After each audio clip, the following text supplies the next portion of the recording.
La première histoire que je vais vous conter, moi, parce qu'il y a bien de mes contes qui viennent d'un de mes ancêtres qui s'appelait Théophile Garneau. Fait que je vais vous conter son histoire. Théophile, ça se trouve être le frère du grand-père, du grand-père, du grand-père à mon grand-père. C'était un coureur des bois, puis il se promenait partout au pays, là, à attraper puis à faire de l'exploration. Toujours une fois, pendant qu'il était sur une run de trappe, il a rencontré une jeune princesse amérindienne. Elle s'appelait Aslawatch. Une belle créature. Ça a été le coup de foudre, hein? Ils sont tombés en amour là, tout de suite. Puis lui, il est resté là aussi longtemps qu'il a pu, à y faire la cour. Puis là, il est parti pour son hiver de trappe. Au printemps, quand il est repassé par là, ben, il a été voir son père, hein, le grand chef Iwachitu. Puis là, il a offert de marier sa fille. Fait qu'ils ont négocié une entente. Puis là, ben, Iwachitu, il a parlé à sa femme, à Wachitu. Puis ils se sont entendus que à la première pleine lune d'octobre, avant que la prochaine saison de trappe recommence, que Théophile et Aslawatch se marieraient. Mais voyez-vous, Aslawatch, elle faisait partie de la tribu des Ayuskone.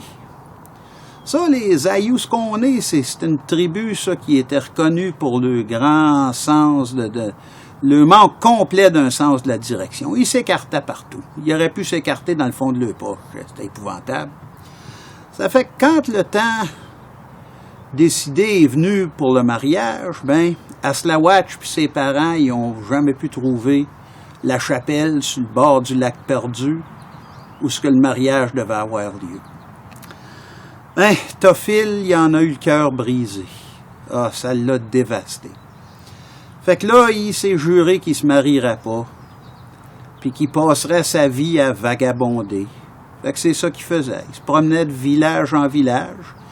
Il a couru pas mal tout le Canada et les États-Unis. Il travaillait juste assez pour voir à ses besoins, se griller du linge quand il y en avait de besoin. Ils disent que partout où il allait, il apportait de la joie.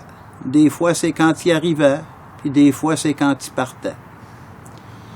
Puis, après ça, il y avait son meilleur ami. Son meilleur ami, c'était un autre membre de la tribu des Ayuskone. Et lui, ben, il s'appelait Johnny Deux Ruisseaux. Ben, c'était pas ça son vrai nom. Johnny Deux Ruisseaux, son nom est bien dur à prononcer pour nous les Français, puis ben, je vais vous conter son histoire à lui tout. Voyez-vous, à un moment donné, il est allé voir son père, Johnny, puis il dit « Oh, vénérable père, pourquoi avons-nous tous des noms comme Soleil levant, Biche galopante, Aigle volant? » Ben, son père, il dit « Ô fils adoré, prunelle de mon œil et fléau de ta grand-mère. » C'est de même qu'ils parlaient dans ce temps-là, eux autres. Hein? Il dit « La raison que on vous nomme des choses de même, c'est que le matin, après votre naissance, on ouvre grand les portes du tipi, et la première chose qu'on voit, c'est ce qu'on vous baptise. Pourquoi me demandes-tu ça, chien qui se liche? » Ça fait que ça, ben, c'est l'histoire de mon ancêtre et de son meilleur ami. Bon, ben, ça, c'est la fin de notre conte. Fait que vous traverserez au salon, là, dégrayez-vous, puis après la pause, on vous revient avec notre premier invité.